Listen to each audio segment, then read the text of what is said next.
Дараагийн мэдээлэл танилцуулъя. Дэлхийд даяар сургуулийн хоолны хөтөлбөрүүдийг хэрэгжүүлдэг. За энэ хүү одоо хөтөлбөртэй холбогдуулан шин судалгаа хийж байгаа юм байна. За цаашдаа бүх нийтээрээ сургуулийн хоолыг одоо нэвтрүүлсэн тохиолдолд олон ашиг тусыг авчрах боломжтой гэж судалгааны үр дүн харуулж байгаа юм байна. Эрүүл байгаль орчинд ээлтэй сургуулийн хоол нэвтрүүлснээр дэлхийд даяар нүүрлээд байгаа өсөглөнтэй тэмцэх, өвчнөөс урьдчилан сэргийлэх, за орчны бохирдлыг бууруулахад чухал үүрэг гүйцэтгэж чадна гэж судалгаа харуулж байгаа.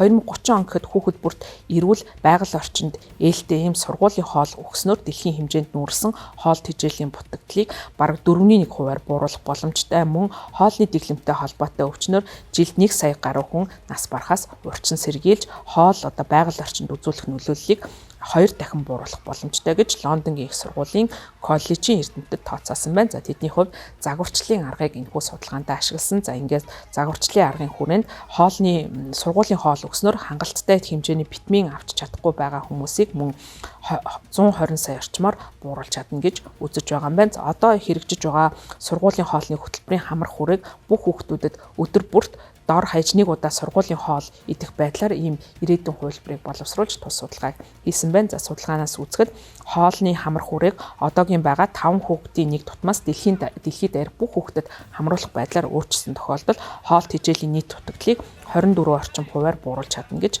тогтоосон байна. За мөн хоолыг одоо хэрэглэхтэй холбоотой байгаль орчинд үзүүлэх ашиг тус нь бас нэмэгдэх боломжтой.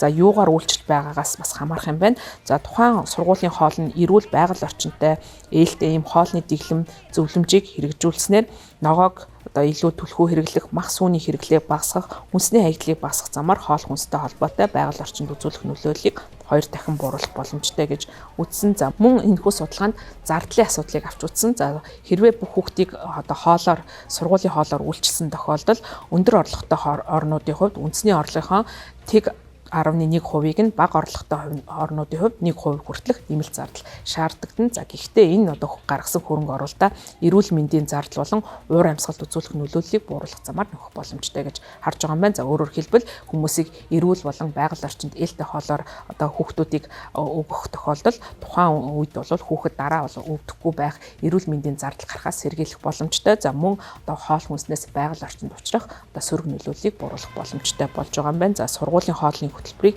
дэлхийн судалгааны 2024 оны тайланд дурдж оруулсан байна. За энэ нь бол Европ төвд бол илүү анхаарсан. За Европын хувьд бол бага сургуулийн насны хүүхдийн 63% нь хоолоор одоо сургуулийн хоолны хөтөлбөрт хамрагддаг. За тус твийн одоо дунд сургуулийн насны хүүхдүүдийн 27% нь бас мөн сургуулийн хооллоор хооллдог юм байна. За судалгааг Франц болон Финляндийн удирдсан хоолны эвсэлтэй хамтарч бие даасан санаачлагаар энэхүү судалгааг явуулсан юм байна. За энэхүү эвсэл нь бол 100 гаруй орныг хамарсан ийм эвсэл байдаг. За 2030 он гэхэд бол энэхүү эвслийн хүрээг бас өргөжүүлэхээр төлөвлөж байгаа юм байна. За цаашдаа бол энэ одоо судалгааны эхний үр дүн бол 2026 оны хавар гарна. Өөрөөр хэлбэл Европ твээс халин дэлхийн одоо бусад твүүдэд энэхүү судалгааг явуулах, за мөн хоолны одоо энэхүү сургуулийн хоолны хөтөлбөрийг хэрэгжүүлснээр дэлхийн нийт за тэр дундаа хүүхдийн эрүүл мэнд чанартай тэжээллэг хоол авахт нь ямар нөлөө үзүүлж болохыг судлаачид судалгаар төлөвлөж байгаа юм байна.